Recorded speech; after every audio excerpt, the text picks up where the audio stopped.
नमस्कार मित्रांनो, जय शिवराय, श्री स्वामी समर्थ. आपण आज आलोय परत गावाला आणि गावाला तर सध्या आहे लावणीचा कार्यक्रम मोठ्या जोरामध्ये. तर लावणी लावतोय शेती.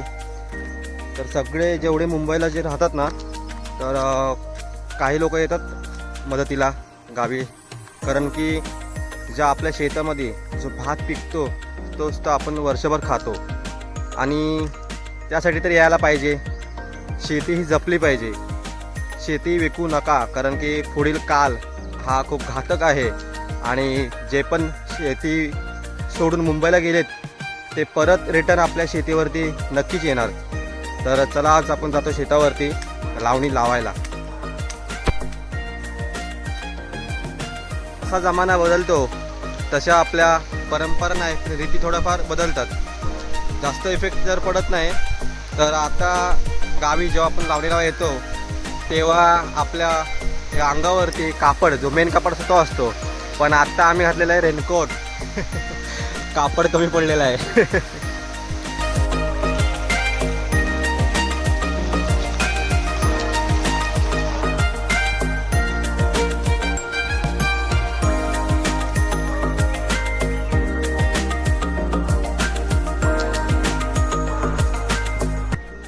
पहिली जी मजा यायची ती नांगराला, आणि नांगराला असायची बैल. पण आता बैल बहुतेकांनी विकलेले आहेत. शेती करायची ही बैलाची जेवावरती, पण आता आले नांगर.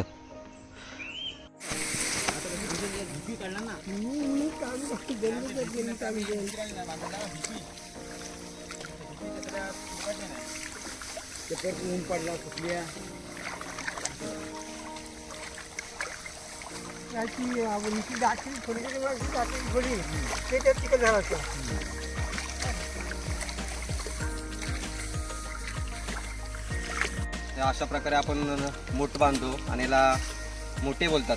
ते मोठे वेगळे आणि हे मोठे वेगळे. तर हे शेतामधले मोठे आहेत भाताचे. तर आपण असं खणायचं आणि बांधायचा असतो. ठीक आहे. ही आपली पब्लिक आहे. जर पब्लिक दाखवा आपली कशी आहे, ती काय काम करते. आणि त्यांची बायको दाखवलेली येत नाही बांधताना. फक्त खणाचं काम करते.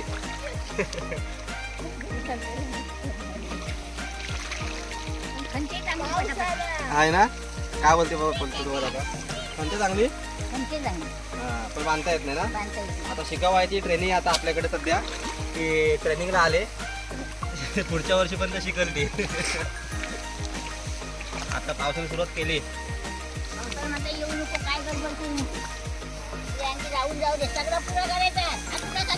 हा, मुंबईवरनं पब्लिक मागवली आहे.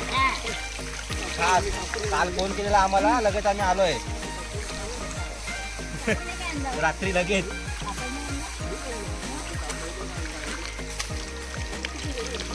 असं घ्यायचं, इथून फिरवायचं. इथे एक अंगठा ठेवायचा असतो. फिरवला गोल की हा अंगठा आहे तिथे आतमध्ये खोचायचा.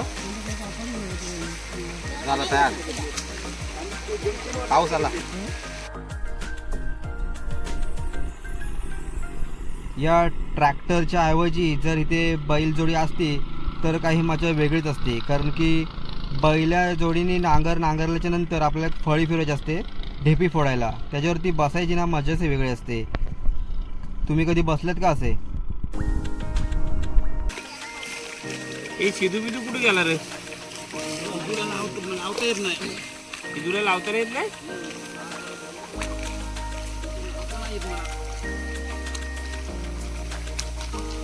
लावता नाही.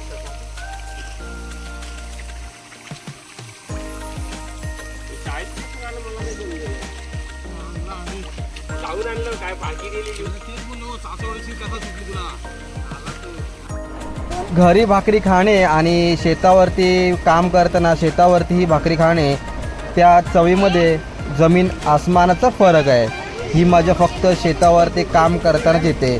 घरात बसून आपल्याला शेतावरची मजा घेता येत नाही. तर मंडळी, भाकरी खायला या.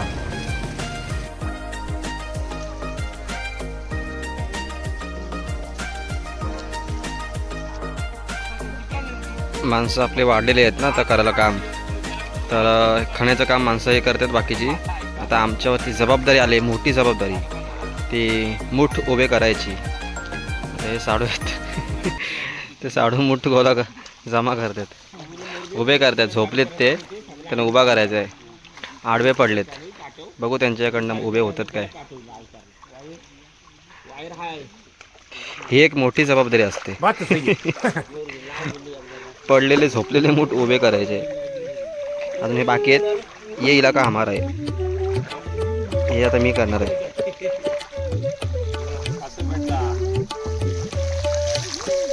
आपल्या शेतामध्ये कासवाची एंट्री, तर कासव भेटलेला आपल्या शेतामध्ये निखिल शेटला. Oh my God. संदीपच्या भतीजाला मुकादमा नाही राहता.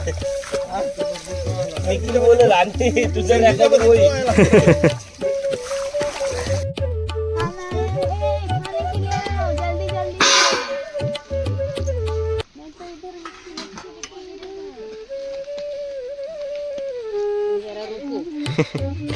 ही मजा आहे शेतावरती जेवण जेवायची. आता पावसानं सुरुवात केली, पब्लिकला जेवायला.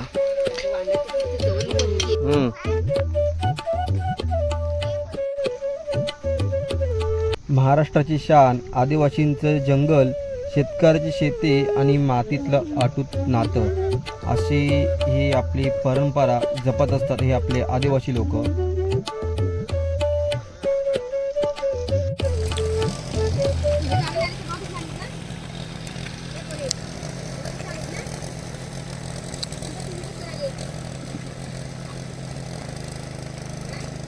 मी पण आता ब्लॉगर बनणार आहे जिजूंसारखी. क्या बात है सर, क्या बात है सर, क्या.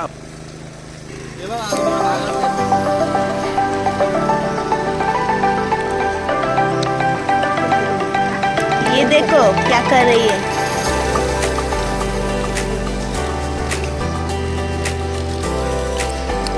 गेला.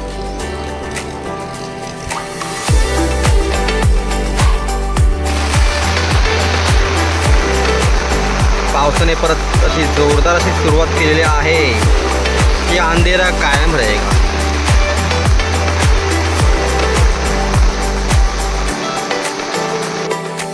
आपली रयत पुढे काम करते आणि पाठून आपण कारभार सांभाळतो आहे, कारण मोठे त्यांना देणे पुरवणे हा आपला काम आहे. हे मोठे बघा, ताला कोणी बांधला काय माहिती, सुटलाय तो. ह्या दोन मोठ्या पट्या दिसतात, त्या दोन पट्या 2 शेत ही, आणि खालच्या साईडला 2 शेत ही आपण आजच्या दिवसात खणून लावून पूर्ण केलेली आहे.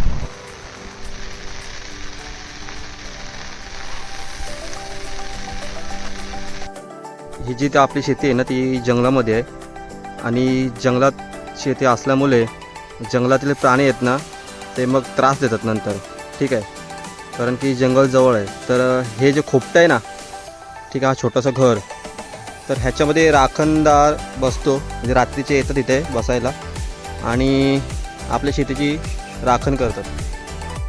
त्यासाठी हा बांधलेला छोटंसं घर, खोपटा, आम्ही त्याला खोपट बोलतो.